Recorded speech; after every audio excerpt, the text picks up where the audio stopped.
اور یاد رکھیں حدیث پاک میں آیا ہے کہ 3 بندے ایسے ہیں کہ اگر ان کو جہنم کی آگ میں بھی ڈال دیا جائے نا تو جہنم کی آگ ان پر کوئی اثر نہیں کرے گی۔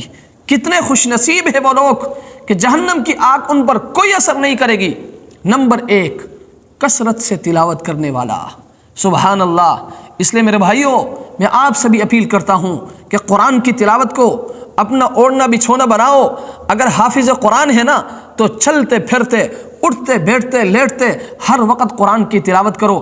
اگر حافظ قرآن نہیں ہے نا، مسلمان تو ہے نا، نماز تو پڑھتے ہو، 5 وقت کے لیے آپ مسجد میں تو تشریف لاتے ہو نا، جیسے اذان ہو جائے فوراً مسجد کی طرف نکل جاؤ نماز پڑھنے کے لیے۔ مسجد میں جا کر وضو کرنے کے بعد قرآن اٹھاؤ، اٹھا کر نماز تک صف میں بیٹھ کر قرآن کی تلاوت کرو۔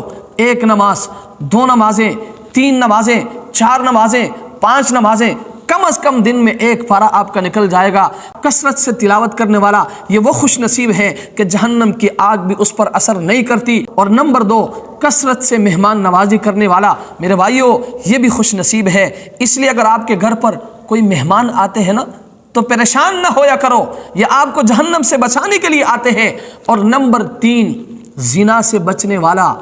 زنا سے بچنے والا، زنا کا موقع ملتا ہے، زنا کر سکتا ہے لیکن زنا نہیں کرتا، اللہ کے ڈر سے، اللہ کے خوف سے زنا سے اپنے آپ کو بچاتا ہے، تو یہ شخص بھی ایسا ہے کہ اگر اس کو جہنم کے آگ میں بھی ڈال دیا جائے نا تو جہنم کی آگ اس پر اثر نہیں کرے گی۔ اس لیے میرے بھائیوں، میں آپ سے بھی گزارش کروں گا کہ آپ نے کثرت سے قرآن کی تلاوت کرنی ہے، کثرت سے مہمان نوازی کرنی ہے اور زنا سے اپنے آپ کو بچانا ہے۔